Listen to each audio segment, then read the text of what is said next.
Hi, I'm Tim. Welcome and thanks for logging on. If you love this watch, email me, tmosso@thewatchbox.com. It is in the description below. Your purchase and pricing email question line for buying this or any watch you see on any of our platforms. Please reach out to me directly. Email tmosso@thewatchbox.com for pricing. Today we are discussing my favorite Zenith watch of all time. I've reviewed this twice. I hope each time I can add a bit more nuance, but I really continue to review this watch because I just love it so much and I want to share what I love about it. Launched in 2010, the Zenith Captain Winsor annual calendar combined a Zenith El Primero base with a Ludwig Oxland designed annual calendar system. 3 years later, this watch bowed, a Zenith boutique exclusive based on the Captain Winsor annual calendar, albeit with the addition of a custom smoked palladium dial. And that's what we have here. 42 millimeters in diameter in stainless steel. You can see the watch is 14.1 millimeters thick. From lug tip to lug tip, 50.2 millimeters with a 21 millimeter spacing between the lugs. Throwing it on the wrist, you could see it fits my wrist well. My wrist is 16 centimeters in circumference. It's a large watch. Let's call it full size, not oversized. It's not particularly thin, but with a sloped bezel and a domed crystal, it will slide underneath most cuffs, including dress sleeves. And you can see the lugs are out near the edge of my wrist, but not over. So I would recommend this watch for a wrist of 15 centimeters circumference or larger. The strap is incredibly luxurious, large rectangular symmetrical scale alligator leather. As I always say, that's the most expensive cut of the gator. It's a semi-gloss finish with a monotone stitch, a little bit of bolstering to give it thickness. You can see it has a profile that is folded, and then it has a monotone binding stitch. You can also see the use of curved spring bars, allowing the lugs to be drilled relatively close to the case, but with no impediment to the motion of the strap, so you can pull it straight down out of the lugs. You can see this is a brand new Zenith factory strap, and for the last decade or so, Zenith has been including rubber lining on the bottom of its straps to create a greater souplesse against the wrist, but also to extend the life of the leather, protecting it from oil, sweat, heat, moisture, and grit on the wrist. We have a clasp here, which you can see is steel like the case, double deployant. We'll pop it open.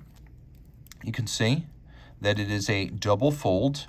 Internally, they're using ceramic spring-loaded pin snaps to preserve the snappy tolerance, as the ceramic pin snap cannot be ground down by the steel over time. We have twin trigger release. You can see it's integrated into the buckle. The buckle is both polished and satinated, and you can see that it features a Zenith Star logo. So with the double deployant, it's better for a small wrist than a single fold. Single folds tend to pinch wrists. And then you can also see that it has the twin trigger release, so being a large, heavy, and expensive watch, it's not going to pop open inadvertently. The case is mostly polished with the exception of satin finish on the lug hoods. You can see that the case band features a little bit of complex curvature to it. You can also see a trick often used by watch designers, which is to allow the lugs to ride up somewhat along the face of the bezel so that the lugs don't get cut down, and also so the bezel doesn't have to be placed on top of the lugs. You don't want to wind up with short cropped lugs that are ugly or a watch that's too thick, so you wind up with this solution, which is an elegant and transparent one. People tend not to notice it until it's pointed out. Taking a look, we have vintage inspired rectangular and rounded pushers on the underside. There's a little kerf underneath the crown so you can more easily dig in your thumbnail. The bezel is fairly complex. It has a vertical step, then it has a domed profile, then it gives way to a very shallow horizontal shelf abutting a cambered sapphire that's designed to look like a vintage plexi. You can see the Zenith Star on the crown. The watch is 50 meters water resistant with a push-down crown. We have a track outboard that allows you to measure minutes.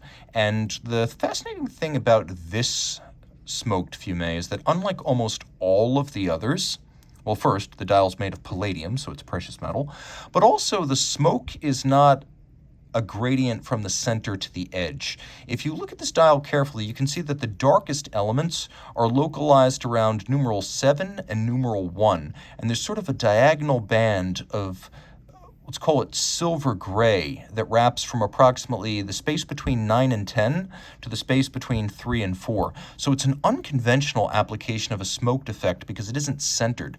You can also see here we have a special set of Arabic numerals, including what might be the greatest numeral 4 font ever used on a watch. There's a frame for the annual calendar functions, giving it an upscale aesthetic. We have at center modified Dauphine hands. You can see they're actually squared off at their end. They're polished across their top with a satin channel for better contrast. The watch, just to be absolutely certain, so there's no uncertainty about this, it is not a loomed dial. Sometimes loom spoils the elegance, and that would be the case here. Now, the chronograph is useful because you can see both of the subregisters. They overlap a little bit, but the chronograph minute style is dominant. So you get 60 minutes on the chronograph register, which is extremely uncommon on chronograph watches, which tend to give you 30 minutes, sometimes 45. A 60-minute register is really handy. The timepiece does feature a quick set system. This is an El Primero, so the intermediate position is responsible for the movement of the hands, and then the outermost position is responsible for the quick setting, which is a little bit of the opposite of what you expect. Now, if you watch the dial, you could see we have a quick set system for the date. And then there's also a quick set for the month. When the time comes, you can see the month jumping. Now, the watch is powered by a Zenith El Primero base, but with a Ludwig Oxlin wheel-based annual calendar system. This is the system he originally devised for the MIH watch and continues to use to this day in Ox und Junior timepieces. Taking a look at the reverse side, the El Primero has always been a beautiful automatic chronograph movement. And I say that because not every automatic chronograph movement is good looking.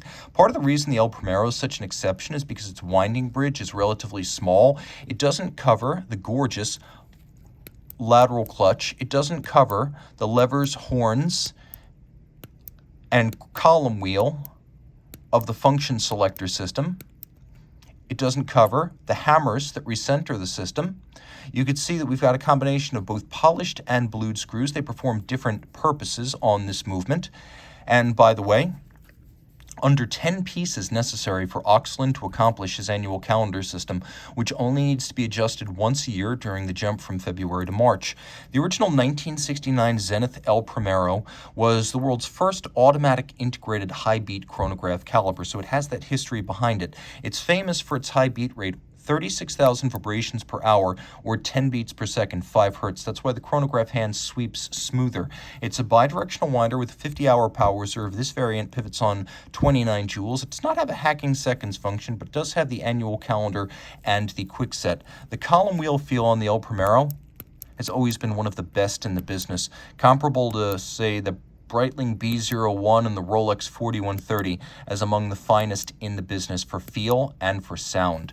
And of course, you've got that high beat rate and the double step cadence against the ear of a 10 beat per second watch. Special edition, not a limited edition, but I see one of these maybe every 2 to 3 years, so special indeed, and my favorite Zenith watch of all time. I've often said Zenith is a great movement manufacturer in search of enduring iconic styles.